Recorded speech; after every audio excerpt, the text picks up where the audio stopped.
John Spirito. John is giving a 12 to 15 minute speech. Do you want the green light at 12? 12, 10 yes. to 13, he said. 10 to 13, that's all set. So 10, 11, 13. 10, 11 and a half, 13. Okay, thank you. Midway. John will be performing a speech project out of the interpretive manual. Once again, for Paul and Renee, one of the absolutely most challenging things to do, because you have to get out of your comfort zone to do a good job here. In this project, he will be using his voice, gestures, and body movement to suggest each character in the play to use his theatrical audience.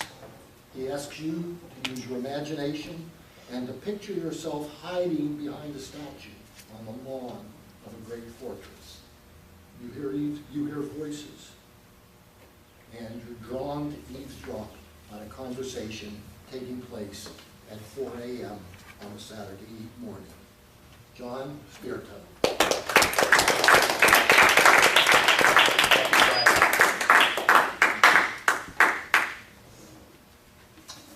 Why is everyone here tonight? To hear you. I propose you're here to be entertained. And not just to be entertained, but to be moved spiritually. I'd like to take you away from this pleasant Tuesday evening and entertain you in a delightful way so that, like you did this morning, pulling yourself from slumber, granting yesterday's pardon so that today you look for a new hope in humanity. Now, how best can I do that tonight? I'm going to call upon a great master, William Shakespeare. And maybe 1 in 1,000, I'll be able to move you. But I ask you to grant me, even though I'm nescient in my theatrical skills, grant me your pardon. Look within my heart and see what you see.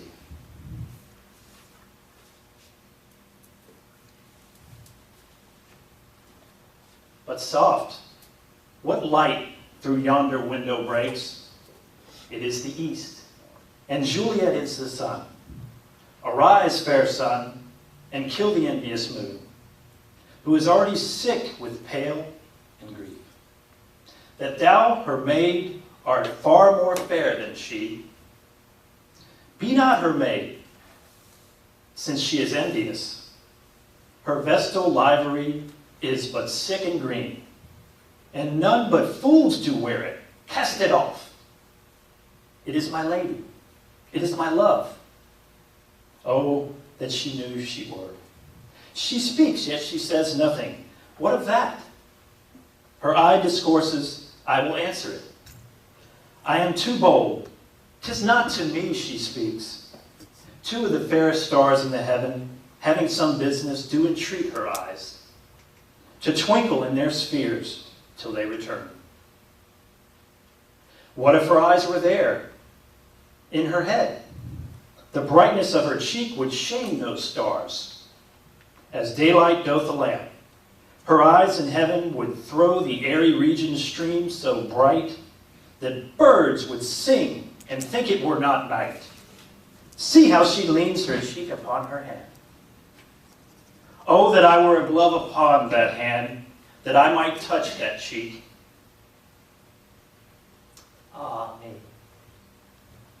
She speaks. Oh, speak again, bright angel, for thou art as glorious to this night, being over my head, as a winged messenger of heaven, unto the white upturned wondering eyes of mortals that fall back to gaze on him when he bestrides the lazy pacing clouds and sails upon the bosom of the air. Oh, Romeo, Romeo, wherefore art thou Romeo? Deny thy father and refuse thy name. Or if thou wilt not, be but sworn my love, and no longer be a Capulet. shall I hear more? 'Tis but thy name that is my enemy. Thou art thyself not a Montague. What's Montague? It is nor hand, nor foot, nor arm, nor face, nor any other part belonging to a man. That which we call a rose by any other name would smell as sweet, so Romeo would. Were he not Romeo called, retain that dear perfection which he owes without that title. Romeo doth thy name. And for that name which is no part of thee, take all myself. I take thee at thy word. Call me but love, and I'll be new baptized. Henceforth I will never be Romeo. My ears have not drunk 100 words of that tongue's utterance, yet I know the sound. Art thou not Romeo and a Montague? With love's light wings did I perch these walls, for stony lineaments cannot hold love out. And what love do that dares love attempt? Therefore thy kinsmen are no let to me. If they do see you, they will murder thee. Alack, there lies more peril in thine eyes than 20 of their swords. Look thou but sweet, and I am proof against their enmity. I would not for the world they saw thee here. I have nights cloaked to hide me from their sight. And but thou love me, let them find me here. My life were better ended by their hate than death parode wanting of thy love. Thou knowest the mask of night is on my face. Else would have made me blush, be pink my cheek. For that which thou hast heard me speak tonight, fain would I dwell on form, fain deny. What I have spoke, but farewell compliment. Dost thou love me? I know thou wilt say aye, and I will take thy word. Yet if thou swearest, thou mayest prove false. O gentle Romeo, if thou dost love, pronounce it faithfully. Or if thou thinkst I am too quickly won, I'll frown and be perverse and say thee nay, so that wilt woo, but else not for the world. In truth, fair Montague, I am too fond, and therefore thou mayest think my behavior light. But trust me, gentlemen, I'll prove more true than those that have more cunning to be strange. And I should have been more strange, I must confess. But thou overheardest, ere I was ware, my true love's passion, therefore pardon me, and not impute these yielding to light love, which the dark night hath so discovered. Lady, by yonder blessed moon, I swear that tips with silver all these fruit treetops. Oh, swear not by the moon, that inconsistent moon, that monthly changes in her circled orb, lest that thy love prove likewise variable. What shall I swear by? Do not swear at all. If thou wilt, swear by thy gracious self, which is the God of my idolatry. And I'll believe thee, with my heart's dear love. Well, do not swear, although I join thee. I have no contract tonight. It is too rash, too unadvised, too sudden, too like lightning. Wilt thou cease to be, good night, as sweet repose and rest. Oh, wilt thou leave me so unsatisfied? What satisfaction can thou have tonight? The exchange of thy love's faithful vow for mine. I gave thee mine before thou didst request it, and yet I would it were to give again. Wouldst thou withdraw it? For what purpose, love? But to be frank and give it to thee again, and yet I wish but for one thing I have. My bounty is as boundless as the sea, my love as deep The more I give to thee, the more I have, for both are infinite.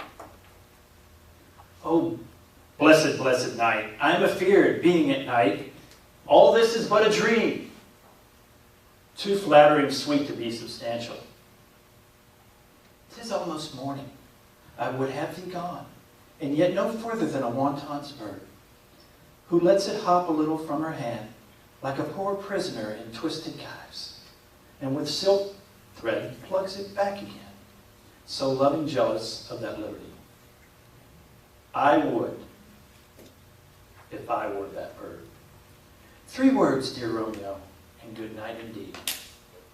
If that thy bed of love be honorable, and thy purpose marriage, send me word tomorrow, by one that I'll procure to come to thee, where and what time thou wilt perform the rite. And all my fortunes at thy foot I'll lay, and follow thee, my lord, throughout the world. 1,000 times good night. 1,000 times the worse to what thy light love goes toward love, as schoolboys from their books, but love from love toward school with heavy looks. Romeo, my dear, at what o'clock tomorrow shall I send to thee? At the hour of 9. Sweet Romeo, yet I should kill thee with much cherishing. Good night, good night. Parting is such sweet sorrow, that I shall say good night till it be morrow.